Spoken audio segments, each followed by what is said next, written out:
2-3 వారాలుగా కాలములను గురించి మనం ఆలోచిస్తున్నాం. దేవుని యొక్క సమయాన్ని గురించి మనం ఆలోచిస్తున్నాం.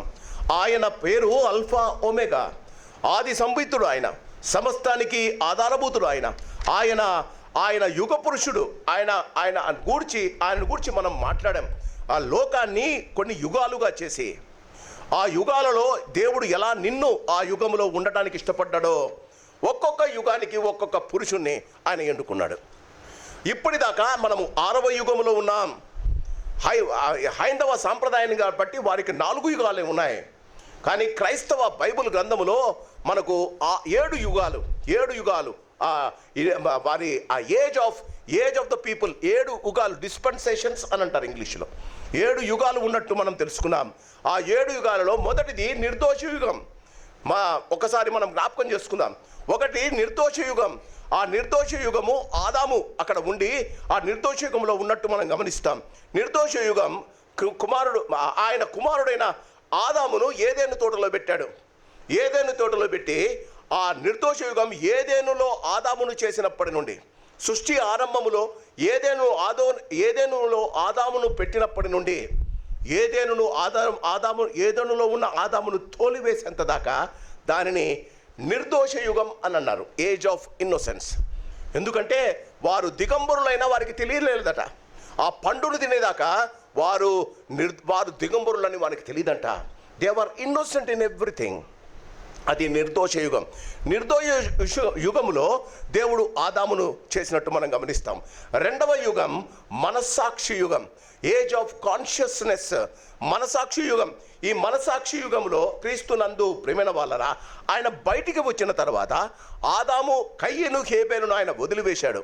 ఆయన షేతును, ఆదాము హవ్వలకు పుట్టిన 3వ కుమారుడైన షేతు ద్వారా భూమి ప్రారంభించబడింది.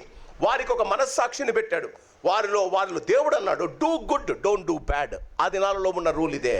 మంచి చెయ్యి, పోషించు, మంచి చేయడానికి నువ్వు సమయాన్ని వెచ్చించు. కానీ మానవుడు దేవునికి అవిధేయుడై, క్రీస్తునందు ప్రేమైన వాళ్ళరా, మానవుడు దేవునికి అవిధేయుడై ఆదికాండము 5-6 అధ్యాయాలు వచ్చే సమయానికి దేవుడు మానవుని చేసినందుకు నొచ్చుకున్నాడు. ఎందుకంటే వారు మనస్సాక్షిలో వారి ఆలోచన అంతయు చెడ్డదనియు, భూమిలో నివసిస్తున్న మానవుడు చేస్తున్న ప్రతి కార్యం దేవునికి విరోధమని దేవుడు తెలుసుకున్నాడట. ఆదికాండములోనే మొదటి 5వ అధ్యాయంలో 6వ అధ్యాయంలో దేవుడు అంటాడు, నరుని చేసినందుకు దేవుడు సంతాపపడెను. నిర్దోష యుగములో మానవుడు అవిధేయత చూపాడు. క్రీస్తునందు ప్రేమైన వాళ్ళరా, మరి మనస్సాక్షి యుగంలో మనుషులు అసహనాన్ని చూపాడు. దేవుడు వారిని జలప్రలయం ద్వారా భయంకరమైన జలప్రలయం ద్వారా ఆనాటి మనుషులందరినీ చంపేశాడు. ఓడలో కొద్దిమంది మాత్రం, ఆదికాండము 8వ అధ్యాయం, ఆదికాండం 8వ అధ్యాయంలో దేవుడు నోవహును పడవలో ఉన్న వారిని జ్ఞాపకం చేసుకుని ఉన్నాడు అని వ్రాయబడి ఉంది. దేవుడు నోవహునితో పాటు షేము, హాము, యాపేతులను, వారి భార్యలను, తన భార్యను బయటికి పంపాడు. ఆ నిర్దోష యుగము తర్వాత, నిర్దోష యుగము వారు అరారాతు కొండ మీద నుండి ఆ యొక్క ఓడ నుండి బయటికి వచ్చినప్పటి నుండి 3వ యుగం ప్రారంభమైంది. The age of human government, మనిషి యొక్క మానవ ప్రభుత్వ యుగం. వారు భయంకరంగా దేవుని వదిలివేసి, దేవుని కన్నా తెలివిమంతులని, క్రీస్తునందు ప్రేమైన వాళ్ళ దేవుని కన్నా వారు తెలివిమంతులని, వారు దేవునికి ప్రార్థన చేయడం మర్చిపోయి గోపురము కట్టించుకొని దేవుని దగ్గరికి వెళ్ళిపోదాం అనుకున్నారట. దేవుడు వారిని తారుమారు చేశాడు కదా. ఆదికాండం 11వ అధ్యాయం, బాబేలు గోపురం. అది ఓడ నుండి బయటికి వచ్చినప్పుడు నుండి బాబేలు గోపురములో వారి గలిబిలి, ఆ బాబేలు గోపురము పడిద్రోయం దాకా అది దానిని మానవ ప్రభుత్వ యుగం అంటారు. ఆ దినాలలో క్రీస్తునందు ప్రేమైన వాళ్ళరా, ఇది మనస్సాక్షి యుగంలో దేవుడు నోవహును కోరుకున్నాడు. క్రీస్తునందు ప్రేమిన వాళ్ళరా, మానవ యుగంలో దేవుడు కోరుకోవడానికి ఒక మనిషి కూడా దొరకలేదట. అందరూ దేవునికి అవిధేయులైపోయారట. క్రీస్తునందు ప్రేమిన వాళ్ళ. దాని తరువాత ఆయన ఆదికాండము 12లో అబ్రహామును తన తండ్రి ఇంటి నుండి పిలిచి ఒక నూతన యుగాన్ని ప్రారంభించాడు. దాన్ని ఏజ్ ఆఫ్ ప్రామిస్, వాగ్దాన యుగం. ఏజ్ ఆఫ్ ప్రామిస్, వాగ్దాన యుగం. ఆయన అబ్రహామును పిలిచి ఆయనకు ఒక వాగ్దానం ఇచ్చాడు. నేను నీకు తోడై ఉంటా, నీవు ఆశీర్వదించే వారిని ఆశీర్వదిస్తా, నీవు దీవించే వారిని నేను దీవిస్తాను. క్రీస్తునందు ప్రియమైన వాళ్ళరా, ఆయన వారికి ఒక వాగ్దానము చేశాడు, నీ జనములను ఆకాశ నక్షత్రం వలె చేస్తానని. వారు చివరికి ఈ యొక్క వాగ్దాన యుగం వారందరూ ఐగుప్తు సామ్రాజ్యానికి వెళ్ళడంతో వారందరూ 70 మంది అబ్రహాము సంతానమైన వారు, యాకోబు పిల్లలైన 12 మంది, వారు 70 మంది ఐగుప్తునకు కరువు సమయంలో వెళ్ళడంతో ఈ యొక్క ప్రామిస్ యుగం, దేవుని యొక్క వాగ్దాన యుగం అంతరించిపోతుంది. దాని తరువాత క్రీస్తునందు ప్రియమైన వాళ్ళరా, the age of the law, ధర్మశాస్త్ర యుగం. నిర్గమకాండము 2వ అధ్యాయంలో ఆయన మోషేను జన్మింపచేసి, నిర్గమకాండము 2వ అధ్యాయంలో ఆయనను మోషేను జన్మింపజేసి ఒక ధర్మశాస్త్ర యుగాన్ని ఇచ్చాడు. పాపమునకు వచ్చు జీతం మరణం. ధర్మశాస్త్రము చెప్పే ఒకే ఒక సూత్రం, ధర్మశాస్త్రం అంతటిని క్రోడీకరిస్తే 2 సూత్రాలు. పాపమునకు వచ్చు జీతం మరణం. మనము చేసే పాపానికి జీతం మరణం. కానీ ధర్మశాస్త్రం అంటుంది, ఈ మరణాన్ని తప్పించుకోవాలి అంటే దేవునికి నీకు ప్రాయశ్చితము జరగాలి, దేవునికి నువ్వు రక్తాన్ని చూపించాలి. అందుకోసమే పాత నిబంధన అంతా వారు బలులతో నిండిపోయింది. వారు చేసిన వారి పాపాల వల్ల క్రీస్తునందు ప్రియమైన వాళ్ళరా, యేసు ప్రభు శిలువ ఎక్కేంత దాకా ఈ ధర్మశాస్త్ర యుగం నెరవేర్చింది. అందుకే ఆయన అంటాడు, ఆయన 5వ మాట అంటాడు, 6వ మాట, శిలువలో 6వ మాట ఏమంటాడమ్మా, సమాప్తమైనది అని చెప్పి బిగ్గరగా, ఏంటి సమాప్తమైంది? ఆయన అంటాడు, నేను ధర్మశాస్త్రమును నెరవేర్చవచ్చి తిని కానీ కొట్టివేయరాలే. చాలామంది సమాప్తమైనది అంటే ఏదో ప్రవచనాలు చెప్తారు. సమాప్తమైనది ఏంటి? ధర్మశాస్త్ర యుగం సమాప్తి అయింది, కృపాయుగం మొదలైంది. ఆయన శిలువ మీద ఆయన వేలాడుతూ ఆయన ఒక ప్రార్థన చేశాడు, తండ్రి వీరేమి చేయుచున్నారో చెప్పాలి, వీరిని. ఆ ప్రార్థన ఈ దినం కూడా నీ కొరకు దేవుడు చేస్తున్నాడు. అందుకే ఇది కృపాయుగం. 6వది ఏజ్ ఆఫ్ గ్రేస్, దేవుని కృపాయుగం. ఇప్పుడు మనం కృపాయుగంలో ఉన్నాం. ఇప్పుడు ప్రశ్న, ప్రతి యుగానికి ఒక చమరగీతం ఉంది, ప్రతి యుగానికి ఒక ఎండు ఉంది, ప్రతి యుగానికి ఒక అంతం ఉంది. మానవునికి ఒక జన్మదినము ఎలా ఉందో మానవునికి మరణదినం నిర్ణయించబడి ఉంది. కాలగతులు ఆయన చేతిలో ఉన్నాయి. ప్రతి మానవునికి ఒక జన్మదినం ఎలా ఉందో మరణదినం ఉంది. అలానే ప్రతి యుగానికి జన్మదినం ఉంది, అంతమైన యుగము ఉంది. ఈ యుగము ప్రారంభమైంది దేవుని డిస్పెన్సేషన్ ప్రకారంగా. 7వ యుగం ప్రారంభం కావాలి. మీరందరూ అడగవచ్చు, 7వ దినం ఎప్పుడు ప్రారంభమవుతుంది? ఈ లోకములో ఉన్న ప్రతివాడు యేసును గురించి ఒక్కసారైనా విన్న తర్వాత ఈ యుగము అంతమైపోతుంది. దేవుడు క్రీస్తునందు ప్రియమైన వాళ్ళరా, ఈ యుగము ఎప్పుడు అంతమవుతుంది? క్రీస్తునందు ప్రియమైన వాళ్ళరా, ఈ యుగాన్ని గురించి మనము ఇప్పుడు ఉన్న ఈ యుగము అంతమైన తర్వాత క్రీస్తునందు ప్రియమైన వాళ్ళరా, the age of the Kingdom of God, దేవుని రాజ్య యుగం ప్రారంభమవుతుంది. అది పరలోకంలో జరుగుతుంది. అక్కడ నిరంతరము మనము ఉంటామట. ఎత్తబడిన వారు మాత్రమే అక్కడ ఉంటారట. 7వ యుగములో ఆదాము నుండి ఈదాము దాకా, ఈనాడు మనము జీవిస్తున్న దినము దాకా ఆయన యందు భయభక్తులు కలిగిన వారందరూ 7వ యుగములో ఉంటారట. బాగా గమనించండి. ఆనాటికి అన్ని యుగాలకు ఈ యుగానికి ఉన్న వ్యత్యాసం ఏంటంటే, అన్ని యుగాలకు ఈ యుగానికి ఉన్న వ్యత్యాసం ఏంటంటే, ఆ దినాలలో ఒక్కొక్క యుగంలో ఉన్నవారు మరి ఒక యుగంలో లేరు. ఆదాము యుగంలో ఉన్నవాడు నిర్దోష యుగంలో ఉన్నవాడు క్రీస్తునందు ప్రియమైన వాళ్ళ నిర్దోష యుగంలో ఉన్నవాడు మనస్సాక్షి యుగంలో లేడు. మనస్సాక్షి యుగంలో ఉన్నవాడు ప్రభుత్వ యుగంలో లేడు. ప్రభుత్వ యుగంలో ఉన్నవాడు వాగ్దాన యుగంలో లేడు. వాగ్దాన యుగంలో ఉన్నవాడు ధర్మశాస్త్ర యుగంలో లేడు. ధర్మశాస్త్ర యుగంలో ఉన్నవాడు కృపాయుగంలో లేడు. కానీ రాబోయే 7వ డిస్పెన్సేషన్లో దేవుడు రాజ్యయుగములో ఆదాము నుండి యుగాలలో ఉన్న బ్రతికిన వారందరూ, దేవుని నమ్ముకున్న వారందరూ అక్కడ ఉంటారట. ప్రశ్న ఏంటంటే, ఆ యుగానికి దేవుడిచ్చిన వాగ్దానము ప్రకారం నీవు జీవించి ఉండాలి. The God who has created heaven and earth, ఏ దేవుడైతే ఈ ఆకాశాన్ని భూమిని చేశాడో, ఏ దేవుడైతే పరలోకాన్ని చేశాడో, ఏ దేవుడైతే ఆ యొక్క దేవుని రాజ్యయుగాన్ని ప్రారంభించబోతున్నాడో, ఆ యుగములో నీవు నేను ఉండటం దేవుడు నీకు ఇచ్చిన ధన్యత. గొర్రెపిల్ల రక్తములో వారి వస్త్రములను ఉదుకుకున్న వారు మాత్రమే అక్కడ కనిపిస్తారట. ఈ ఉదయకాలం క్రీస్తునందు ప్రేమైన వాళ్ళరా, పోయిన ఆదివారం మనము దేవుని యుగము, ఈ యుగము ఎప్పుడు ఎలా బిగిన్ అవుతుంది అంటే క్లోజర్, అంటే లాస్ట్ మొన్న ఒలింపిక్స్ అయిపోయింది. ఒలింపిక్స్ అయిపోయిన తర్వాత క్లోజింగ్ సెరమనీ చేస్తారు. ఒలింపిక్ క్లోజింగ్ సెరమనీలో ఒకడు వచ్చి మాట్లాడతాడు. ఏమంటాడు? ఇన్ని రోజులు బాగా జరిగాయి, ఒక రిపోర్ట్ ఇస్తాడు. ఈ యుగం యొక్క రిపోర్ట్ ఏంటో తెలుసా? మొదట సంఘం ఎత్తబడ్డం. పోయిన ఆదివారం నేను అదే చెప్పా. ఎవరు ఎత్తబడతారు? హానోకు ఎత్తబడ్డాడు, ఏలియా ఎత్తబడ్డాడు, నీవు ఎత్తబడాలి. ప్రభువు ప్రకటన గ్రంథం 4వ అధ్యాయంలో అంటాడు, నువ్వు ఇక్కడికి ఎక్కి రమ్ము. ఎక్కి వెళ్ళడానికి నీకు కొన్ని స్తోమత ఉండాలి.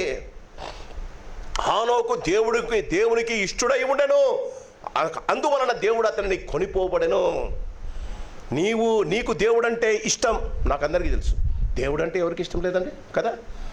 ప్రామిస్ క్వశ్చన్ ఏంటంటే, దేవునికి నువ్వంటే ఇష్టమా? దేవునికి నీవంటే ఇష్టమా? నీ జీవిత విధానం దేవునికి ఇష్టంగా ఉందా?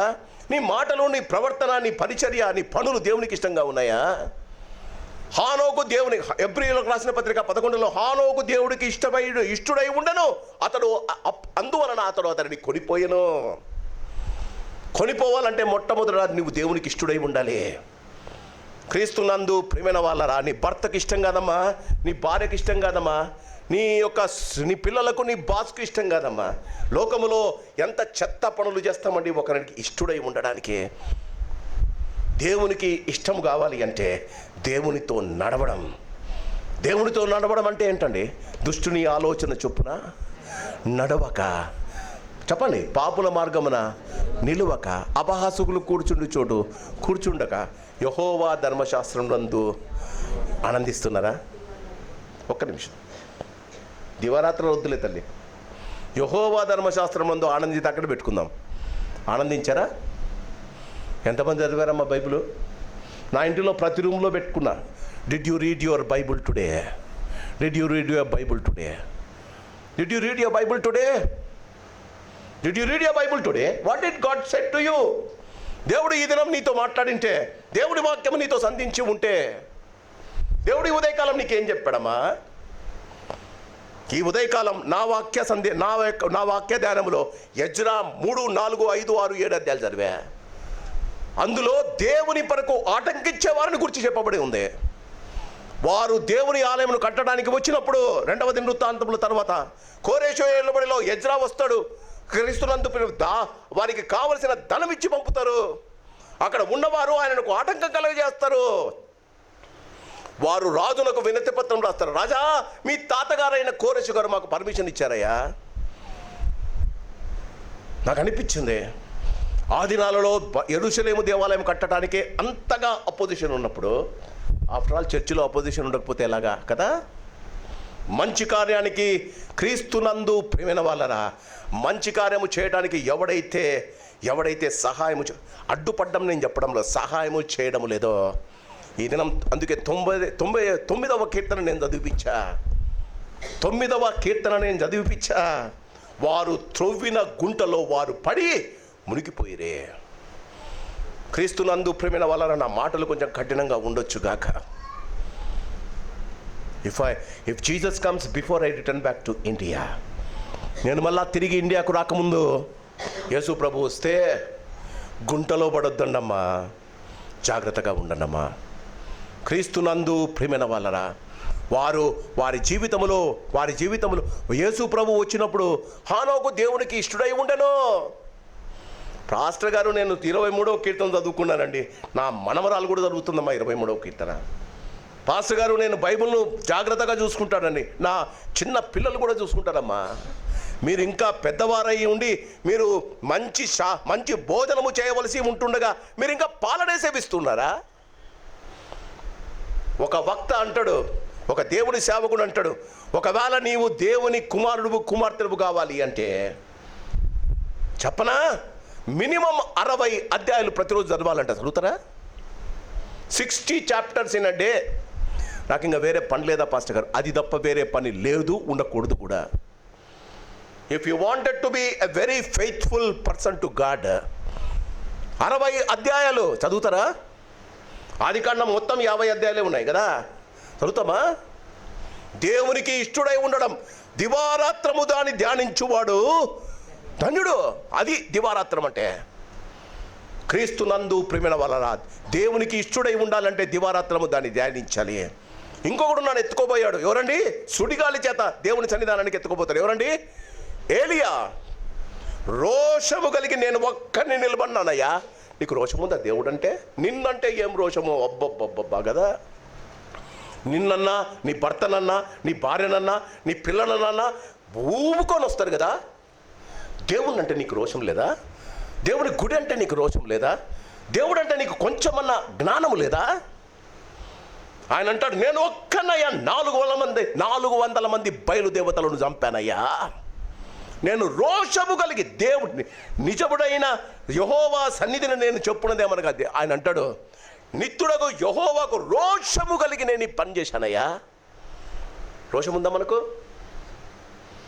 మనల్ని అంటే ఎంత రోషమో 10 మందికి చెప్పుకుంటాం. యేసుప్రభునంటే, యేసుప్రభుని తీసివేస్తే, క్రీస్తు నందు ప్రేమైన వాళ్ళరా, కొట్లాటలు మొన్న పాకిస్తాన్లో ఉండే, ఈరోజు బంగ్లాదేశ్కి వచ్చింది, రేపు ఇండియాకు వస్తుంది. రోషం కలిగి ఉంటావా? అక్కడ హైందవులను చంపుతున్నారు, బంగ్లాదేశ్లో హైందవులను చంపుతున్నారు, లండన్ దేశంలో ఏమమ్మా ముస్లింలు చంపుతున్నారు, ఇండియా దేశంలో క్రైస్తవులు చంపుతారు. రెడీయా? Are you ready? చేంజే లేదు మనలో. వీఆర్ కంఫర్టబుల్ కదా. ఏముంది? ఎందుకు చెప్పు, మనకెందుకు? తక్కడో బిక్కడో పాస్టర్ గారు ఇంత గట్టిగా అరుస్తారు. చెప్తున్నా చూడండి, రొమ్ము కొట్టుకునే దినంలో నేనేం చేయలేను. క్రీస్తు నందు ప్రేమైన వాళ్ళ ఎత్తబడే గుంపులో నీవు ఉండాలి. ఎత్తబడితే నాకేంటి పాస్టర్ గారు? నాకేమొస్తుంది పాస్టర్ గారు? ఇంత నిష్టేసుకొని 60 అధ్యాయాలు చదవమంటే డైలీ. నువ్వైతే పాస్టర్, మీకు వేరే పని లేదు, పాస్టర్ అమ్మ కూడా లేదు సేవ చేసేకి, నీకుంది కదా. నా టార్గెట్ ఏంటో తెలుసా? రోజుకు 120 అధ్యాయాలు రోజుకు. నా target 120 chapters in a day. క్రీస్తు నందు ప్రేమైన వాళ్ళని మీరు గమనించాలి. నా జీవితంలో నేను దేవుని గురించి ఎక్కువ తెలుసు. I know nothing about God. నాకు తెలిసింది మీకు చెప్తున్నా, ఆలోచించండి. దేవుని గురించి మీరు రోషం కలిగి ఉండాలి. పాస్టర్ గారు 120 చదివితే ఒక్కరన్నా, పెద్దల్లో ఒకరన్నా చేయి ఎత్తాలి. నేను 150 అధ్యాయాలు చదువుతా సార్. 374 అధ్యాయాలే మన బైబిల్లో ఉండేది. క్రీస్తు నందు ప్రేమైన వాళ్ళ ఆలోచించండి. రోషం ఉండాలండి. రోషం లేకుండా దేవునికి ఎప్పుడు గుడికి రావాలా, ఒక పాట పాడాలా, పాస్టర్ గారు చేయి ఎత్తానంటే కూడా వీటి దాకా ఎత్తుతారు కదా. అలెగ్జాండర్ ద గ్రేట్ యుద్ధ నైపుణ్యుడు, ఎన్నో యుద్ధాలు చేశాడు. ఆయన తన జీవితంలో ప్రపంచాన్నంతా జయించాలని ఆయన తీర్మానం చేసుకున్నాడు. ఒక యుద్ధాన్ని జయించాడు. ఒక యుద్ధాన్ని జయించి ఆయన తిరిగి తన క్యాంపస్కు వచ్చాడు. ఆ రోజు ఎందుకో ఆయన నార్మల్గా యుద్ధ డ్రెస్ వేసుకోకుండా, ఆయన నార్మల్ డ్రెస్ వేసుకొని, యూనిఫామ్ వేసుకోకుండా డ్రెస్ వేసుకొని ఆయన క్యాంపస్కు వెళ్ళాడట. క్యాంపస్కు వెళ్ళి ఆయన సామాన్యమైన క్లర్క్ కూర్చున్న ప్లేస్లో కూర్చున్నాడట. కూర్చొని నాకు రీసెంట్గా జరిగిన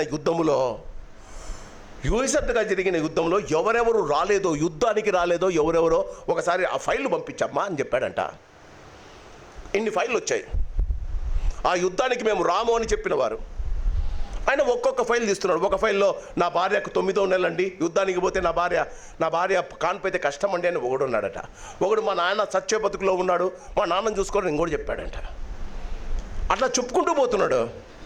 అనుకోకుండా ఆయన కండ్లు ఒక ఫైల్ మీద పడింది. ఆ ఫైల్లో ఆ సైనికుని పేరు అలెగ్జాండర్ అట. ఆయనకెందుకో అన్నీ చూస్తున్నాడు, పక్కన పెట్టేస్తున్నాడు. ఆయనకెందుకో కొంచెము ఇంట్రెస్ట్ పుట్టింది. అరే వీడెవడో నా పేరు పెట్టుకున్నాడు, వీడు కూడా యుద్ధానికి పోలేదా అని తీశాడంట. వాడు 28 ఏండ్ల యవ్వనస్తుడు. 28 ఏండ్ల యవ్వనస్తుడు. వాడు 10 సంవత్సరాలుగా యుద్ధంలో ఉన్నాడు. యుద్ధంలో ఉన్నాడు, మిలిటరీలో పనిచేస్తున్నాడు. వాడిని ఫైల్లో తిప్పితే ఓన్లీ 12 నుంచి 15 పేపర్లే ఉన్నాయట. అన్ని యుద్ధాలకు ఏదో ఒక ఎక్స్క్యూజ్ చెప్పి యుద్ధాన్ని తప్పించుకునేవాడట. ప్రతి యుద్ధానికి వెళ్లకుండా ఆ యుద్ధాల నుంచి ఏదో ఒక వాళ్ళ కమాండర్కు కన్విన్స్ చేసో, లేకపోతే అప్లికేషన్ పెట్టుకోనో, వాళ్ళ మమ్మీ దగ్గర నుంచి లెటర్ రాసో, ఒక్క యుద్ధం కూడా చేయలేదంట 8 సంవత్సరాలు. అలెగ్జాండర్ వెంటనే వాడిని పిలిపించాడట. దారుఢ్యం కలిగిన మంచి హ్యాండ్సమ్ బాయ్ వచ్చాడట. అలెగ్జాండర్ అన్నాడట, నీ బట్టలు ఒకసారి తీసి పెడతావా, నీ బట్టలు తీసేస్తావా? సార్ అన్నాడు, నేను కమాండర్ ఇన్ చీఫ్ చెప్తున్నాను, నీ బట్టలు తీసే. వాడు బట్టలన్నీ తీసేశాడు, కింద మాత్రం నిక్కర్ మాత్రమే ఉంది. ఆయన వాడిని అటు ఇటు తిప్పి చూశాడంట. పైనుంచి కింద దాకా ఒక్క ఘాటు లేకుండా మెరిసిపోతుందట శరీరం. ఆయన శరీరంలో ఒక్క ఘాటు లేదంట. అప్పుడు అలెగ్జాండర్ గారు తన బట్టలు తీసేశాడట. తన శరీరము నిండా ఘాట్లు, యుద్ధపు మరకలు, యుద్ధములో ఆయన కొట్లాడిన చేతి నుండి కింద కాలు దాకా భయంకరమైన గాయాలు, మచ్చలు కనిపించాయట.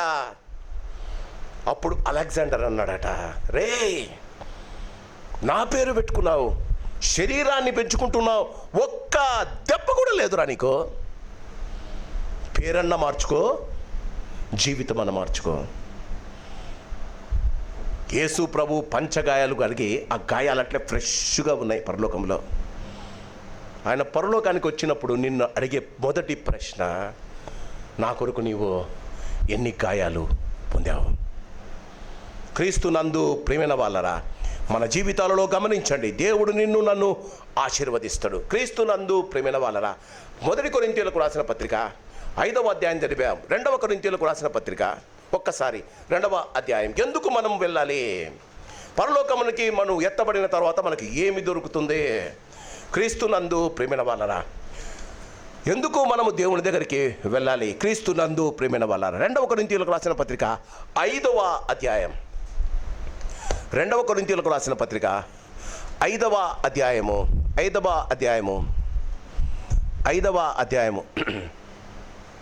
7వ వచనం. గనుక ఈ దేహములో నివసించున్నంత కాలం, అంటే ఇప్పుడు మనం కూర్చున్న మనమంతా, మీకు ఒక దేహం ఉంది, ఆ దేహములో మీరు నివసిస్తూ ఉన్నారు.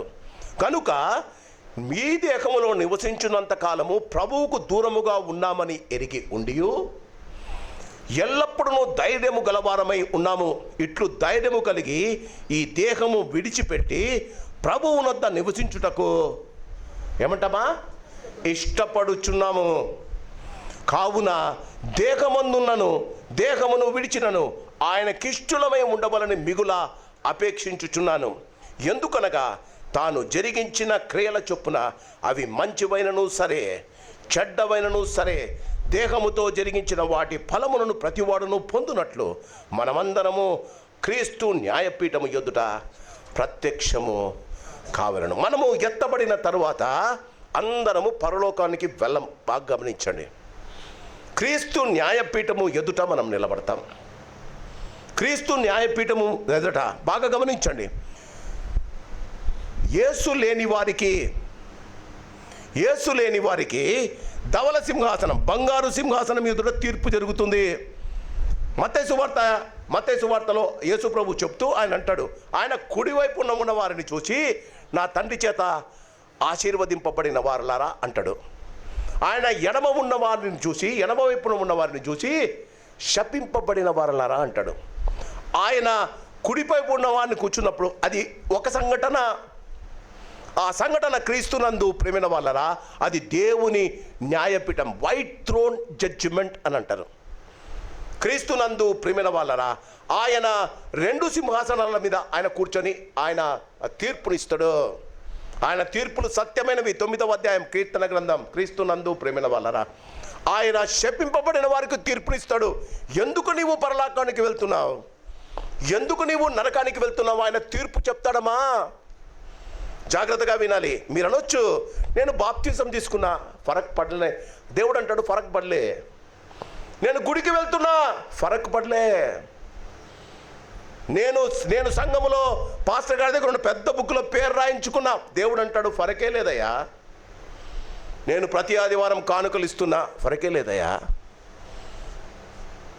నీవు దేహములో దేవుని కొరకు చేసిన పోరాటాలను బట్టి పరలోకానికి వెళ్ళావు. నువ్వు పరలోకానికి ఎత్తబడ్డావు, దేవునికి ఇష్టడై జీవించావు, దేవుని కొరకు రోషం కలిగి జీవించావు కాబట్టి ఎత్తబడ్డావు. ఎత్తబడిన తర్వాత అప్పటిదాకా దేవుని నమ్మి విడవబడిన వారు ఇక్కడే ఉంటారమ్మా. వారికి 7 సంవత్సరాల భయంకర శ్రమలు ఉంటాయి. ప్రకటన గ్రంథంలో నేను చెప్పా కదా ఏముంటాయి. మొదట ఏం జరుగుతాయమ్మా? బూరలు. తర్వాత ఏమమ్మా మర్చిపోయారా? పాత్రలు, భయంకరమైన పాత్రలు. దేవుని విడవబడిన వారికి ఇక్కడ శ్రమలు కలుగుతాయి. వారు అంటారట వారు మరణాన్ని కోరుకుంటారట, కానీ మరణం వారికి తీసివేయబడుతుందట, దొరకదట. వారు కొండలను గుట్టలను చూసి అంటారట మా మీద పడి చంపండయ్యా అని చెప్తారట, అవి మిందపడవట. అందుకే విడవబడిన వారి జీవితం భయంకరం. గమనించండి. వెళ్ళిపోయిన వారు ఆయన న్యాయపీఠంలో న్యాయం మీద కూర్చుంటారట. క్రీస్తు నందు ప్రియమైన వాళ్ళరా, క్రీస్తు న్యాయపీఠం ఎదుట నిలబడేవారు వారు విశ్వాసులు.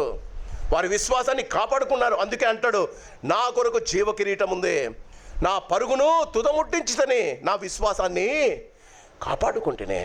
మన విశ్వాసం అమ్మా, మన విశ్వాసం.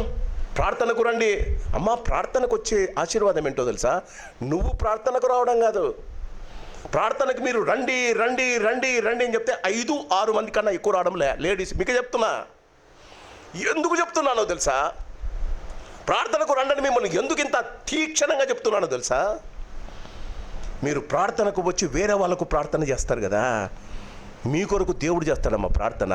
మీరు ఇంట్లో కూర్చొని చేసుకుంటే ప్రార్థన కాదు తల్లి. గమనించండి. విజ్ఞాపన ప్రార్థన, ఆయన సన్నిధిలో నీవు చేసే విజ్ఞాపన ప్రార్థన.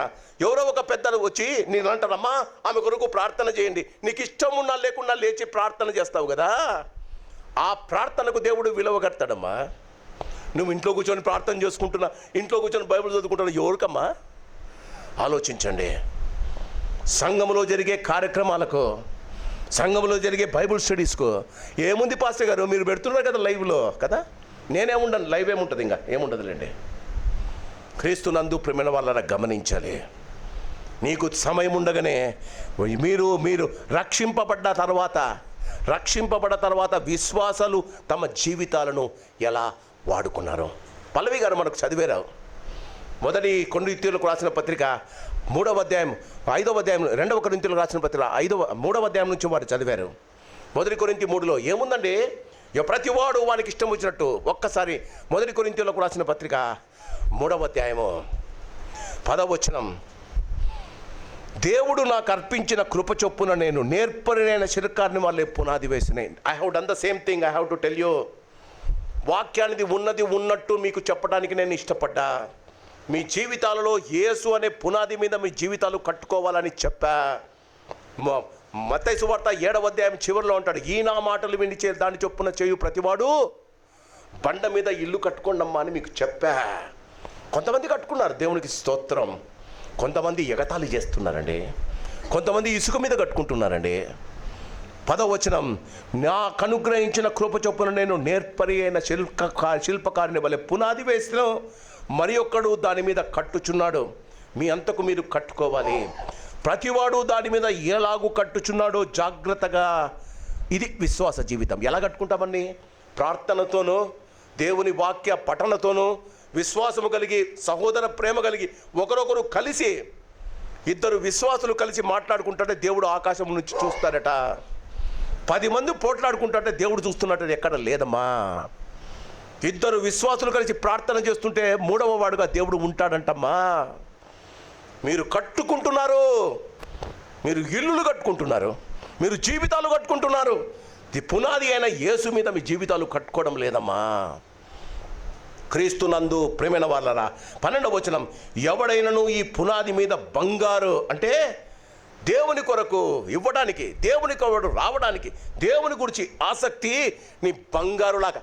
బంగారు ఫ్రీగా ఇస్తే ఏం పివే? ఈరోజు వాడెవడు గుండోడు ఎవడో ఉన్నాడు అమ్మా, అదో అందరికి బాగా తెలుసు. డబ్బులు ఎవరికి? అంతేనా? చెప్పండి ఇంకోసారి. డబ్బులు ఎవరికి? పరలోకంలో బహుమతులు ఊరికే రావు. పరలోకంలో బహుమతులు ఊరికే రావు. దేవుని మాటలు బంగారము కంటే శ్రేష్టమైనవి. దేవునితో సమయము గడపడం బంగారు కంటే శ్రేష్టమైనది. నేను ఎందుకు మిమ్మల్ని రమ్మంట? నాకేమొస్తుంది? ఒకరు వచ్చినా అదే వాక్యం చెప్తా, 10 మంది వచ్చినా అదే వాక్యం చెప్తా. నేను మిమ్మల్ని రమ్మంటున్నా ఎందుకమ్మా? మీరు దేవుని మాటలు వినడం బంగారుతో కట్టుకోవడం తల్లి. దేవునికి ప్రార్థన చేయడం, విజ్ఞాపనలు చేయడం బంగారుతో కట్టుకోవడం తల్లి. కొంతమంది ఉంటారు, వస్తారు, వాళ్ళకి ఇష్టం వచ్చిన టైంలో వస్తారు. కొంతమందికి ఎంత చెప్పినా అబ్బా వాళ్ళు విఐపీస్ అండి గుడికి. దేవునికన్నా వాళ్ళు గ్రేట్ అండి, దేవునికన్నా వాళ్ళు గ్రేట్. సంఘం ఆరాధన ఆరంభించి ఎప్పుడన్నా వస్తారు. They feel that they are very great. వెండి వాళ్ళు వారి జీవితంలో దేవునికి వెండి స్థానం ఇస్తారంతే.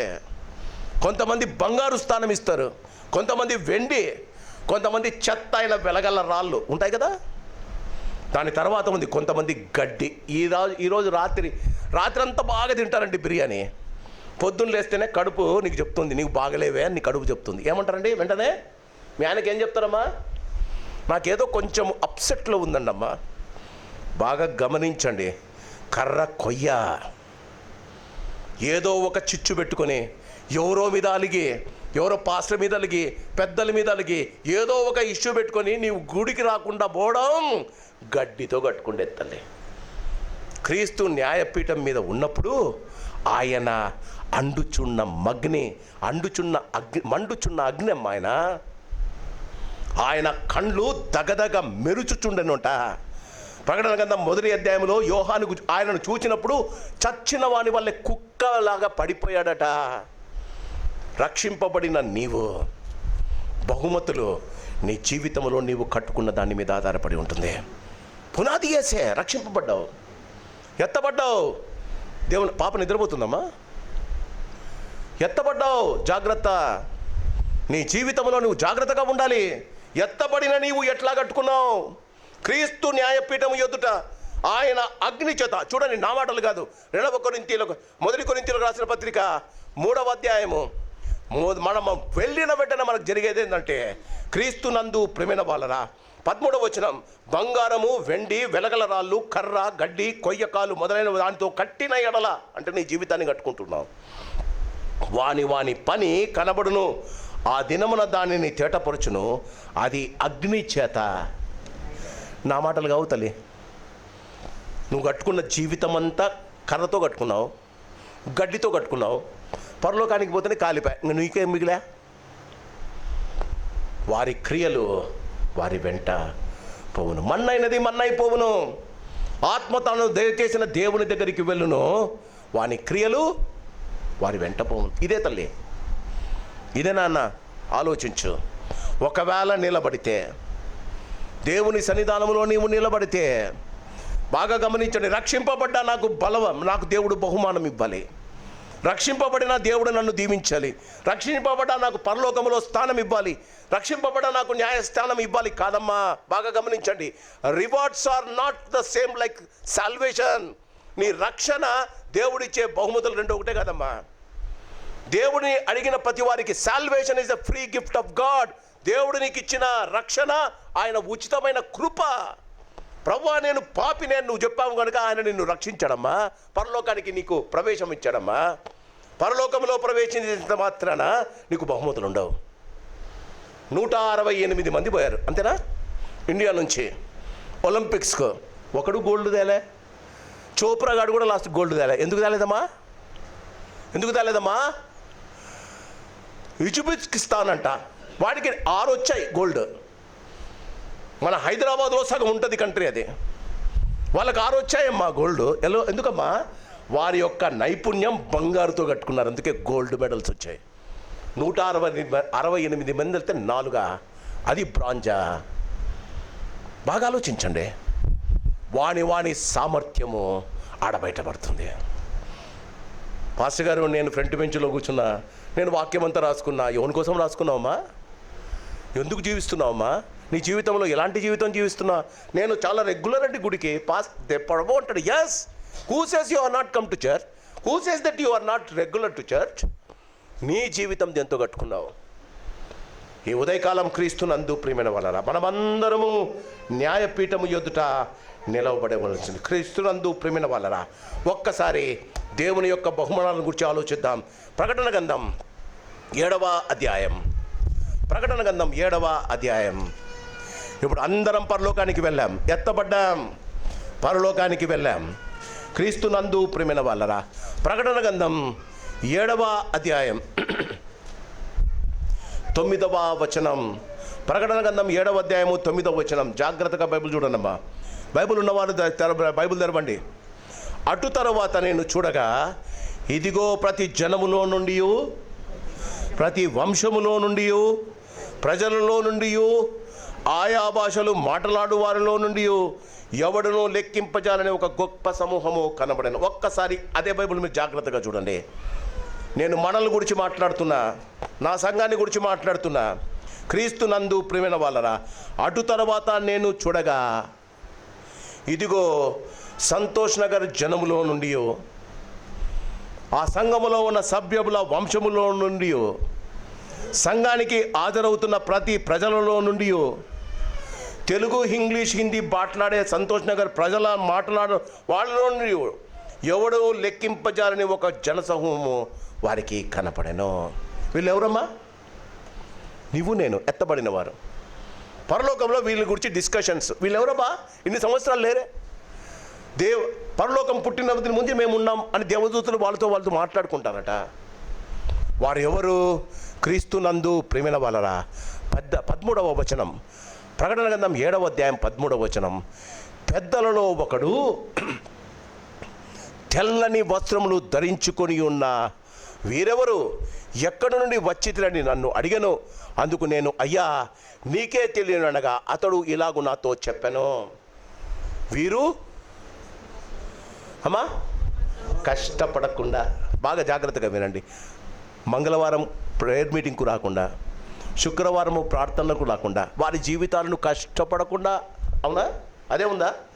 వీరు మహాశ్రమలలో నుండి, నేను I have to tell you my testimony.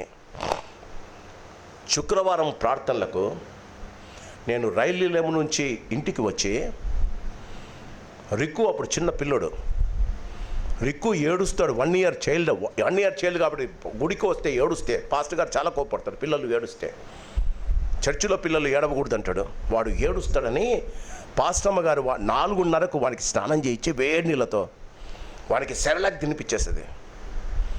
వాడు తినకుండా ఫోర్స్గా తినిపించేస్తుంది. వాడిని తీసుకొని మా స్కూటర్లో వాడిని చర్చికి వచ్చే సమయానికి, చర్చి దగ్గరకు వచ్చే లోపలికి దేవునికి స్తోత్రం, వాడు నిద్రపోయేవాడు. వాడిని మా కాళ్ళ దగ్గర బెడ్షీట్ వేసి పండబెట్టి ఆల్ నైట్ పేర్చుకుంటే వాళ్ళం. మహాశ్రమలలో నుండి. అందుకే వాడు పాస్టర్ అయిన వాడు అంటాడు, I slept in the church పాపా, that's why I preaching for the multitudes అని అంటాడు. మన జీవితాలలో శ్రమ పడకపోతే వీరు మహాశ్రమలలో, గుడికి రావడానికి కూడా శ్రమ అమ్మ. మనకు గుడికి రావడానికి శ్రమ. ఏదో ఒక ఎక్స్క్యూజ్, మీరు రాకూడదు అంటారు పెద్దలు. భర్తలు అంటారు మీరు రాకూడదు, భార్యలు అంటారు మేము పోకూడదు. అంతేనా? మహాశ్రమలలో నుండి వచ్చిన వారు వీరంట. ఎందుకట వచ్చారు? వీరు ప్రతిసారి గుడికి వచ్చి ఏం చేసుకున్నారు? వీరు మహాశ్రమ నుండి వచ్చిన వారు గొర్రెపిల్ల రక్తములో తమ వస్త్రములు, శరీరాలు కాదు, శరీరాలు కడుక్కోవడం రక్షణ, వస్త్రాలు కడుక్కోవడం, మనం చేసిన ప్రతిరోజు పాపాలను కడుక్కోవడం. అందుకే గుడికి రావాలి. గుడిలో ప్రతి ఆదివారం నీకు చెప్పే, నువ్వు పాపమునకు జీతం వచ్చే జీతం మరణమని, నువ్వు చేసిన పాపాలను కడుక్కోవడానికి నీ గుడికి రావాలి. మంగళవారం బైబిల్ స్టడీకి రావాలి. ప్రార్థనలో నీవు ఇతరుల కొరకు ప్రార్థన చేసి, వాక్యంలో ఉంది, యాకోబు పత్రికలో ఉంది, మీలో ఎవడైనా రోగి అయినా వాడు పెద్దలకు, సంఘ పెద్దలకు తెలియజేయవలను. వారిని గురించి వారి ఇంటికి వెళ్ళి నూనె రాచి వారి కొరకు ప్రార్థన చేయాలి. తర్వాత ఏముందో తెలుసా? ఒకవేళ వాడు పాపము చేసిన వాడైతే వాడు క్షమాపణ పొందును. మనం పాపం చేసి పాస్టర్లు వచ్చి ప్రార్థన చేస్తేనే అద్భుతాలు జరగవు. ఒకసారి చూస్తారా? యాకోబు పత్రిక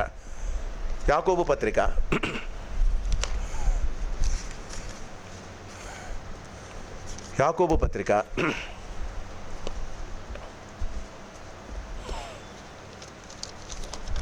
క్రీస్తునందు ప్రేమిన వాళ్ళరా, యాకోబు పత్రిక ఎక్కడుందా?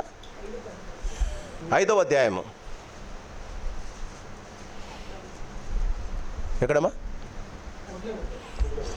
14 సారీ క్షమించండి, అయ్యో పేతురు చూస్తున్నాను. యాకోబు పత్రిక 5వ అధ్యాయం 14 వచనం చదవండమ్మా. మీలో ఎవడైనాను రోగి అయి ఉన్నాడా? అమ్మ ఉండండి తల్లి. అమ్మా ఏమనుంది తల్లి? పాస్టర్ గారు మాకు బాగలేదు మీకు తెలీదా? పాస్టర్ గారు దేవుడు మీకు చెప్పలేదా? గాబ్రియేల్ వచ్చి మీకు చెప్పలేదా మేము హాస్పిటల్లో ఉంటిమి? గాబ్రియేల్ వచ్చి చెప్పలేదా నా భర్త బాగలేడు? చాలామంది ఇట్లా క్వశ్చన్లు నన్ను వేస్తున్నారు. వాక్యంలో ఏముందా అమ్మా? మీలో ఎవరైనా రోగి అయి ఉన్నాడా? ఏమంట? సంఘంలో ఉన్న పెద్దలు కానీ పాస్టర్లు కానీ దేవుడు చెప్పడమ్మా. ఎవడైనా బాగలేకపోతే మీరు ఇన్ఫార్మ్ చేయాలి. మీరు బాగైన తర్వాత మాకు బాగలేకపోతే మీరు రాలేదండి. What is this? మీలో ఎవడైనాను రోగి అయి ఉన్నాడా? అతడు సంఘపు పెద్దలను పిలిపింపవలను. వారు ప్రభువు నామమున అతనికి నూనె రాచి అతని కొరకు ప్రార్థన చేయవలను. విశ్వాస సహితమైన ప్రార్థన రోగిని స్వస్థపడుతున్న. తర్వాత చదవండి. ప్రభువు అతని లేపును, అతడు పాపము చేసిన వాడైతే.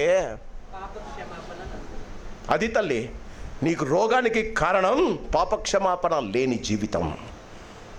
రోగానికి కారణం పెద్దలు వచ్చి ప్రార్థన చేసిన, పాస్టర్ వచ్చి తల మీద పెట్టి ప్రార్థన చేసిన రోగం బాగెందుకు కాదో తెలుసా? జాగ్రత్తగా వినాలి. క్రీస్తు నందు ప్రేమైన వాళ్ళరా, వారు ప్రతిరోజు ప్రకటన గ్రంథం 7వ అధ్యాయంలో చూస్తాం, వాడు ప్రతినిత్యము గొర్రెపిల్ల రక్తములో వారి వస్త్రములు కడుక్కున్నారు. సంఘం ఎంత ఛాన్స్ ఇస్తుందమ్మా. మీరు ఇంట్లో కూర్చుంటే మీకు ఆ టీవీలు ఈటీవీలు అమ్మా, ఈటీవీలు కదా, ఈటీవీలు మా టీవీలు బా టీవీలు గా టీవీలు అన్నీ వస్తున్నాయి కదా. ఇప్పుడు ఏదో జో టీవీలు కూడా వచ్చినాయి. ఆ టీవీలతోనే సరిపోయింది కదా. Jesus TV ఎప్పుడమ్మా? జీసస్ని గురించి మనం ఆలోచించేది ఎప్పుడమ్మా? వీరు మహాశ్రమలో నుండి, కొంతమందికి శ్రమలు అంటే ఏంటో తెలుసా? టీవీని వదిలిపెట్టి దేవుని సన్నిధిలో ఉండడం శ్రమ. వీరు మహాశ్రమలలో నుండి వచ్చిన వారు. గుడికి రావడంలో మీ వస్త్రాలు కడుక్కోవడానికి రావాలి తల్లి. వస్త్రాలు మలినం చేసుకోవడానికి కాదు, శరీరాలు మలినం చేసుకోవడానికి కాదు. అలా చేసుకున్న వారు అక్కడ నిలబడ్డారట. క్రీస్తునందు ప్రియమైన వాళ్ళ వారికి ఏమి దొరుకుతాయి? ఆయన వారికి క్రీస్తునందు ప్రియమైన వాళ్ళరా ఏ పనులు జరిగిస్తే వారికి ఆ కిరీటాలు ఇస్తారు. చాలాసార్లు చెప్పా, I don't know, God is prompting me to tell you. మనం పరలోకానికి వెళ్ళినప్పుడు మనకు 5 రకాల కిరీటాలు దొరుకుతాయి. క్రీస్తునందు ప్రేమైన వాళ్ళరా, 1 కొరింథీయులకు రాసిన పత్రిక 9వ అధ్యాయం, 1 కొరింథీయులకు రాసిన పత్రిక 9వ అధ్యాయం 25వ వచనం. 1 కొరింథీయులకు రాసిన పత్రిక 9వ అధ్యాయము 25వ వచనం. మరియు పందెమందు పోరాడు ప్రతివాడు అన్ని విషయముల మందు మితముగా ఉండును. వారు క్షయమగు కిరీటము పొందుటకును, మనమైతే అక్షయమగు కిరీటమును పొందుటకు పరిగెత్తుచు మితముగా ఉన్నాము. కాబట్టి నేను గురి చూడని వాడి వలె పరిగెత్తువాడను కాను. వారు క్షయమగు కిరీటము పొందుటకును, మనము అక్షయ కిరీటము పొందుటకు. ద క్రౌన్ ఆఫ్ ఇన్కరప్టబిలిటీ, అక్షయమైన కిరీటం, వాడవారని అక్షయమైన కిరీటం క్రీస్తునందు ప్రియమైన వాళ్ళరా ఎవరికి వస్తుందంటమ్మా? అక్షయ కిరీటం ఎవరికండి? అన్నిటిలో మితముగా ఉండేవారు. కోప్పడటంలో మితముగా ఉండడం, గర్వించడంలో మితముగా ఉండడం, వారిని గురించి గొప్ప చెప్పుకోవడంలో మితముగా ఉండడం, తనను గురించి గొప్పగా ఆలోచించడంలో మితముగా ఉండేవారు. క్రీస్తునందు ప్రేమైన వాళ్ళరా మన జీవితాల్లో గమనించాలి. ఈ అక్షయ కిరీటము పౌలుకు తప్పకుండా దొరుకుతుందండి. ఎందుకంటే ఫిలిప్పీలకు రాసిన పత్రిక 3వ అధ్యాయం, ఇప్పుడు చూడడానికి నాకు సమయం లేదు, 3, 12, 13 ఆయన అంటాడు, నాకు కలిగిన అన్నిటినీ నేను పెంటతో సమానముగా ఎంచుకొనుచున్నాను. మనమమ్మా మన పక్కన డిగ్రీలు రాయకపోతే కోపం, మనకిచ్చిన పోస్టులు క్యాలెండర్లో వేయకపోతే కోపం, అవునా? మన పేర్లలో స్పెల్లింగ్ మిస్టేక్లు అయితే కోపం, మన పేర్ల పక్కన మనకు పొజిషన్లు ఇవ్వకపోతే కోపం. అన్నిటిలో మితముగా ఉండేవారికి అక్షయ కిరీటమమ్మా. జీవితంలో గమనించండి, we are too big people thinking too much of ourselves. పరలోకానికి వెళ్ళిన తర్వాత నీకు అక్షయ కిరీటం దొరకాలి. ఇన్కరప్టబుల్ క్రీస్తునందు ప్రేమైన వాళ్ళరా అందరినీ మన జీవితాలలో ఈ లోకము ఆకర్షించే లోకం. ఈ లోకము, అందుకే 1 యోహాను పత్రికలో ఉంది, ఈ లోకములో ఉన్నదంతయు శరీరాశ నేత్రాశ. అబ్బా వారి పేరు పిలవకపోతే ఏం కోపము కదా. జీవపు డమ్మం. ఏమనుకుంటున్నారయ్యా నన్ను? అవునా? తల్లి మితముగా ఉండాలమ్మా. తన్ను తాను తగ్గించుకున్నవాడు అక్షయ కిరీటం పొందుతాడు. పరలోకంలో ఇచ్చే మొదటి కిరీటం ఇంకా ఇది చెడిపోనిది, వాడబారనిది, జీవితాంతం నీతో ఉండేదమ్మా అక్షయ కిరీటం. రెండవ కిరీటం క్రీస్తునందు ప్రేమైన వాళ్ళరా. యాకోబు పత్రిక మొదటి అధ్యాయం, యాకోబు పత్రిక మొదటి అధ్యాయం, యాకోబు పత్రిక మొదటి అధ్యాయం, యాకోబు పత్రిక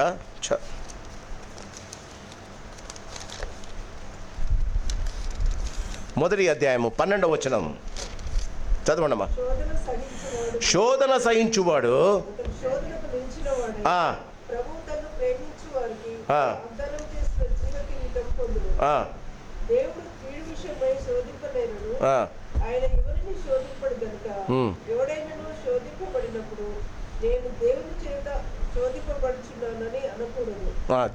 చాలమ్మా.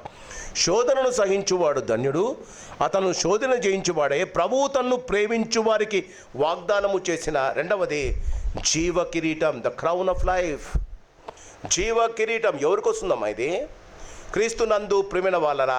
జీవ కిరీటము పొందినవాడు శ్రమ కలిగినను మరణము వరకు నమ్మకముగా ఉండిన వానికి జీవ కిరీటం వస్తుందమ్మా.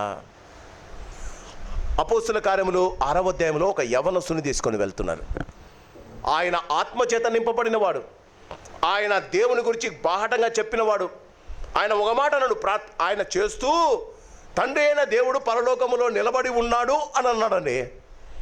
అక్కడ ఉన్నవారందరూ చెవులు మూసుకొని ఆయన మీద రాళ్ళు తీసుకొని చచ్చేదాకా కొట్టారు. తెలుసా ఆయన పేరేమో తెలుసా? స్టెఫెన్. మరణము వరకు నీవు నమ్ముకున్న దాన్ని పట్టుకోవాలి. రేపు వచ్చి బీజేపీ వాళ్ళు లోపలికి వస్తే ఎంతమంది ఉంటారమ్మా లోపల? ఎంతమంది రోషం కలిగి ఉంటారమ్మా దేవుని కోసం?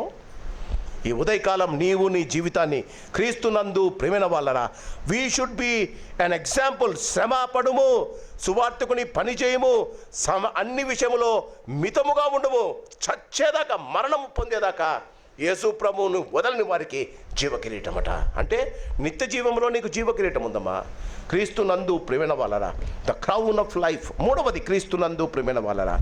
నా రెండవ తిమోతికి రాసిన రెండవ పత్రిక, తిమోతికి రాసిన రెండవ పత్రిక 4వ అధ్యాయం, తిమోతికి రాసిన రెండవ పత్రిక 4వ అధ్యాయం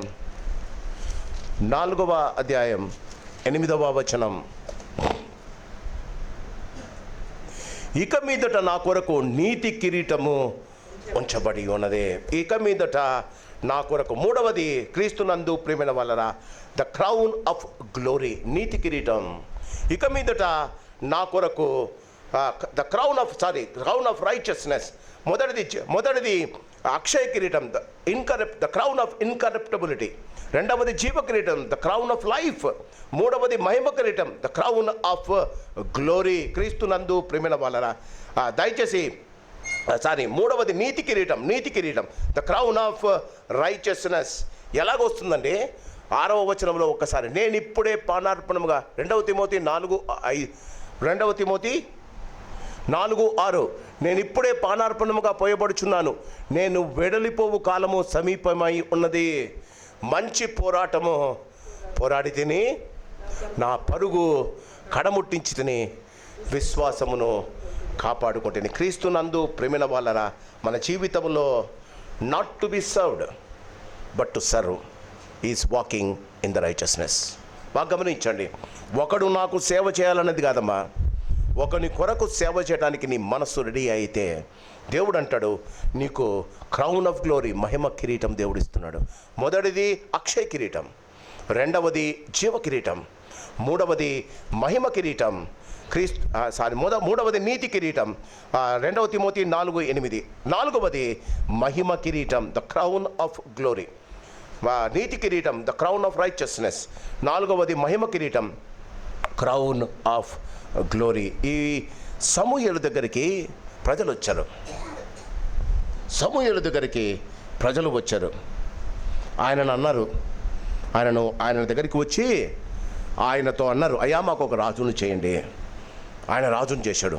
దేవుని మాటను బట్టి రాజును చేశాడు. రాజును చేస్తేనే ప్రజలందరూ రాజు దగ్గరికి, జాగ్రత్తగా వినండి, అప్పటిదాకా ఆయన దగ్గరికి తండోపతండాలుగా వచ్చేవారు. ఎప్పుడైతే సౌలు రాజును చేశాడో, రాజు చిరంజీవి అగుగా కానీ తన దగ్గర ఉన్న ప్రజలందరూ అవతలికి వెళ్ళారట. సమూయేలు ఒక్కడే నిలబడ్డాడు. క్రీస్తునందు ప్రేమైన వాళ్ళరా, తన జీవితంలో సమూయేలు ఒక్కసారి నాతో పాటు మొదటి సమూయేలు గ్రంథం 12వ అధ్యాయం. మొదటి సమూయేలు గ్రంథం. అందరూ వెళ్ళిపోయిన తర్వాత ఆయన కొంతమందిని పిలిచి ఆయన ఇచ్చిన సాక్ష్యం ఒక్కసారి. మొదటి సమూయేలు గ్రంథం 232వ పేజీ 12వ అధ్యాయం. అప్పుడు సమూయేలు ఇశ్రాయేలందరితో ఇట్లనెను, ఆలకించుడి, మీరు నాతో చెప్పిన మాట ఆలకించి మీ మీద ఒకని రాజుగా నియమించి ఉన్నాను. రాజు మీ కార్యములను జరిగించును. నేను తల నెరిసిన వాడను, నా కుమారులు మీ మధ్య ఉన్నారు. బాల్యము నాటి నుండి నేటి వరకు నేను మీ కార్యములను జరిగించుచూ వచ్చితిని. ఇదిగో నేనున్నాను. నేను ఎవని ఎద్దునైనను తీసుకుంటున్నా, ఎవని గార్ధవమైనను పట్టుకుంటున్నా, ఎవరికైనా అన్యాయము చేసి తినా, ఎవరినైనా బాధ పెట్టి తినా, న్యాయము నాకు అగపడకుండా ఎవని యొద్ద లంచము పుచ్చుకుంటున్నా, ఇలాగూ చేసిన ఎడల యెహోవా సన్నిధినే ఆయన అభిషేకము చేయించిన వాని ఎదుటను నేను మీరు నా మీద సాక్ష్యము పలుకవలెను. నీ సాక్ష్యము నీకు మహిమ కిరీటాన్ని ఇస్తుంది. ఈ సాక్ష్యము నీవు ఇవ్వగలుగుతావమ్మా? ఈడ నిలబడి, నేను ఒకనికి అన్యాయము చేయలేదు, నేను ఒకరి మీద అబద్ధ సాక్ష్యము పలకలేదు, నేను ఒకరి మీద ద్వేషముగా ఇంకొకరింటికి పోయి నేను మాట్లాడలేదు, ఒకరిని గూర్చి నేను చెడ్డగా చెప్పలేదు, ఒకరిని గూర్చి నేను చెడుగా తలంచలేదు, ఒకరిని గూర్చి నా జీవితంలో ఇంకొకరిని గూర్చి నేను చెడుగా ఆలోచించలేదు. నువ్వు చెప్పగలుగుతావా? ఆయన అంటాడు, నేను ఎవరి దగ్గరైనను ఏదైనాను పుచ్చుకుంటున్నా. ఇది నేను పాస్టర్గా ఉన్నప్పటి నుంచి నేను మెయింటైన్ చేసింది. I have never came to anybody's house, I have never asked anything from anyone. మీ ఇంటికి ఎవరింటికన్నా ఎప్పుడైనా వచ్చి నేను ఏమన్నా అడిగానా? నేను అడగలేదు. అడగటానికి, ఇవ్వడానికి దేవుడు నాకు రెడీగా ఉన్నాడమ్మా. భయంకరమైన పరిస్థితుల్లో పాస్టమ్ గారు ఆమెను ఆసుపత్రికి తీసుకుపోకపోతే ఏమైనా అవుతుంది అనుకున్నప్పుడు కూడా డబ్బులు లేవు. ప్రార్థన చేసేవాడిని. ప్రార్థన చేసి, ప్రభువా నాకు ఇప్పుడు పైసలే లేవయ్యా, పెట్రోల్ కూడా లేదయ్యా కార్లో, నేను వెళ్తున్నా, నేను యశోదాకు తీసుకెళ్తున్నా, అక్కడ డాక్టర్లు 20-30 లేన్లు బయటికి పంపిరయ్యా. చాలాసార్లు జరిగింది నా జీవితంలో. నేను యథార్థంగా చెప్తున్నా, నేను బైబుల్ పెట్టుకొని ఉన్నా. పాస్టమ్మ నాకు బాగుందండి, ఆమెకు నా పరిస్థితి తెలుసు, నాకు మీరు ఎంత ఇస్తున్నారో, ఎవరెవరు సాయం చేస్తున్నారో ఆమెకు బాగా తెలుసు. ఆమె నాతో అనేది, నాకు బాగున్నానయ్యా, చచ్చిపోతే ఇక్కడ చచ్చిపోతారా, లేదమ్మా నిన్ను తీసుకెళ్తా. మీరు నమ్మండి నమ్మకపోండి, నేను అక్కడికి వెళ్ళేటప్పుడు ఎవరో నాకు తెలియని వారు, ఎప్పుడో నాకు పరిచయం ఉన్నవారు, ఎప్పుడో మేము వారింటికి వెళ్ళి ప్రార్థన చేసిన వారు, పాస్టర్ కాకముందు వారింటికి వెళ్ళి ప్రార్థన చేసిన వారు సెకండ్రాబాద్లో ఎక్కడో నిలబడి, ఉదయకాలం మాకు అనిపించిందండి మీ దగ్గరికి రావాలని, అమ్మగారికి బాగలేదంట. నేను అన్నాను, అయ్యా నేను యశోదాకు వెళ్తున్నాను, నేను కూడా వస్తానయ్యా యశోదాకు. నాకన్నా ముందు వారు అక్కడ ఉండి, నేను అమ్మని తీసుకెళ్ళేటప్పుడు వాళ్ళు బిల్లు కట్టారండి. నా దగ్గర బిల్స్ ఉన్నాయి sir, I want to show it to you. నా దేవుడు సజీవుడు. ఆ దేవుని మీ కొరకు మీరు సొంతము చేసుకోవాలని ఇన్ని సంవత్సరాలు మీ ఎదుట నేను ప్రాధాయపడ్డా. మనకు నీతి కిరీటము కావాలమ్మా. అన్యాయపు కిరీటానికి మనం అనర్కులం కావాలి. జీవితంలో నీతి ఉండాలి, మాటల్లో నీతి ఉండాలి, మాటల్లో న్యాయం ఉండాలి, మాటల్లో దేవుని గురించిన మాటలే ఉండాలి. క్రీస్తునందు ప్రేమైన వాళ్ళరా, మన జీవితాలలో నీతి కిరీటం, మహిమ కిరీటం, the crown of glory is going to give is. పేతురు రాసిన మొదటి పత్రిక 5వ అధ్యాయం. పేతురు రాసిన మొదటి పత్రిక. ఎవరికి వస్తుందండి మహిమ కిరీటం? పేతురు రాసిన మొదటి పత్రిక 5వ అధ్యాయం. పేతురు రాసిన మొదటి పత్రిక 5వ అధ్యాయం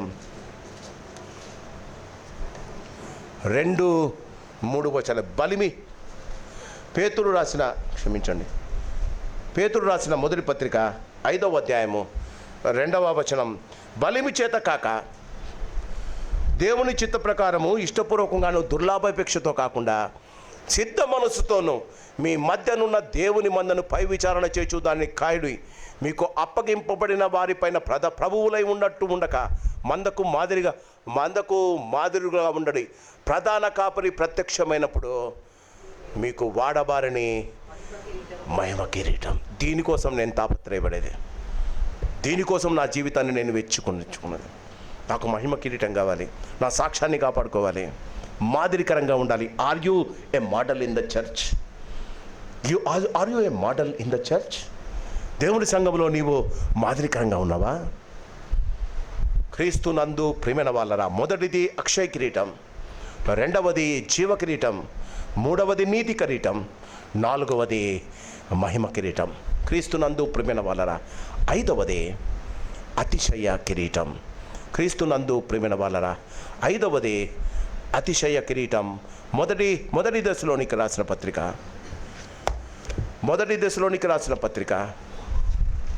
రెండవ అధ్యాయం, మొదటి దశలోనికి రాసిన పత్రిక 2వ అధ్యాయము 19-20 వచనాలు. మొదటి దశలోనికి రాసిన పత్రిక 2వ అధ్యాయము 19-20 వచనాలు. ఎలాగనగా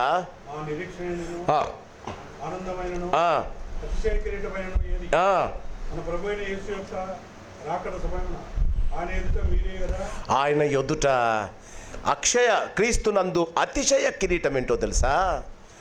నీ బోధ చేత, నీ జీవితము చేత యేసయ్యను అంగీకరించిన వారి ఆత్మలు. నీ జీవితంలో నీవు యేసును నమ్ముకున్న తర్వాత ఎంతమందికి యేసును గురించి చెప్పావు? ఎంతమంది నీ జీవితం వల్ల యేసు దగ్గరికి వచ్చారు? ఎంతమంది వారి జీవితాలు యేసునకు సమర్పించుకున్నారు? ఎంతమంది వారి జీవితాల్లో బాప్తిస్మము తీసుకున్నారు? ఎంతమంది వారి జీవితాల్లో దేవునికి పిల్లలయ్యారో? క్రీస్తు నందు ప్రియమైన వాళ్ళ, నీవు రక్షించిన వారి ఆత్మలను బట్టి నీకు అతిశయ కిరీటం వస్తుందట. క్రీస్తు నందు ప్రియమైన వాళ్ళ, ఒక పాట ఉంది, ఒక్క ఆత్మనైనా నేను రక్షించాక యేసువా, ఒక్క ఆత్మనైనా తేక సిగ్గుపడిపోదునా,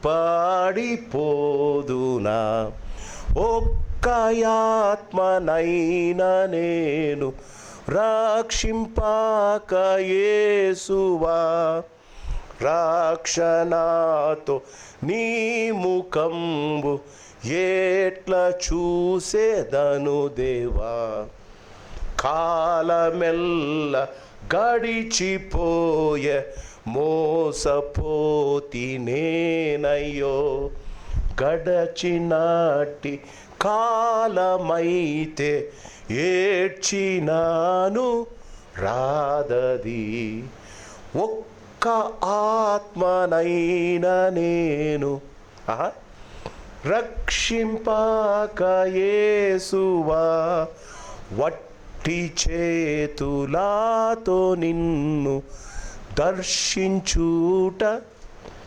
నేను పోయి నిలబడినప్పుడు పరలోకములో న్యాయపీఠము ఎదుట నేను నిలబడినప్పుడు ఆయన నన్ను చూస్తారట, నా వెనకల చూస్తారట. నేను ఎంతమందిని రక్షించానో. నిన్ను రక్షించుకున్నది పరలోకానికి వెళ్ళటానికి కాదమ్మా, నువ్వు మందికి మాదిరిగా ఉండే నీ జీవితం ద్వారా ఒక్క ఆత్మనైనా పరలోకానికి, ఒక్క ఆత్మను తీసుకున్న వానికి అతిశయ కిరీటం దొరుకుతుంది. క్రీస్తు నందు ప్రియమైన వాళ్ళరా, మన జీవితాల్లో అదే ప్రకటన గ్రంథం 3వ అధ్యాయం 11, కలిగి ఉన్న దానిని గట్టిగా పట్టుకొనుము, నీ ప్రయాసను కొనసాగించుము, మేలైన దానిని చేపట్టుము, నీ గురి యొద్దకు పరుగాన్ని నీ పందెమును గురి యొద్దకు మార్చుకో.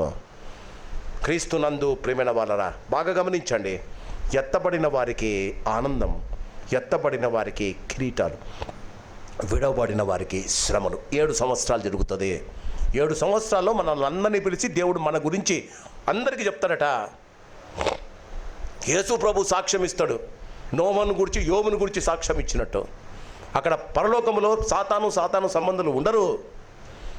ఈ 7 సంవత్సరాలు జరిగిన తర్వాత ఆయన పరలోకము నుంచి దిగి వస్తాడట. ఈ లోకములో 1000 సంవత్సరాలు ఆయన రాజ్య పరిచాలన చేస్తాడు. రాజాది రాజుగా యేసు ప్రభు ఉంటాడు, రాజుగా దావీదు రాజు ఉంటాడు. ఆ 1000 ఏళ్ల పరిపాలననే millennium years of the Lord అని అంటారు. అప్పటిదాకా దేవుని యందు విశ్వాసం ఉంచి విడవబడిన వారు పాతాళములో ఉంటారు. ఆ 1000 ఏళ్ల తర్వాత ప్రకటన గ్రంథం 21వ అధ్యాయం ఈ భూమి పేతురు పత్రికలో చెప్పిన మిక్కుటమైన వేండ్రముతో లయమైపోతుంది. మీరు నన్ను అడగొచ్చు, మిక్కుటమైన వెండతో ఎట్లా లయమైపోతుంది? రీసెంట్గా ఒక అతను తన యొక్క పరిశుద్ధాత్మ శక్తి పొంది ఒక ప్రవచనం చెప్పాడు. యేసు ప్రభు ఒలీవల కొండ మీద దిగినప్పుడు ఆయన శక్తి న్యూక్లియర్ బాంబ్స్ ఉన్న చోట పడుతుందట. మనోళ్ళు న్యూక్లియర్ బాంబ్స్ చేసుకుంటున్నారు కదా, ఎవరంటకు వాడు న్యూక్లియర్ బాంబ్స్ చేసుకొని దాపెట్టుకుంటున్నారు మా దగ్గర ఉందని. ఎవడు ఇంతదాకా ప్రయోజనం చేయలే, దాన్ని ప్రయత్నం చేయలే.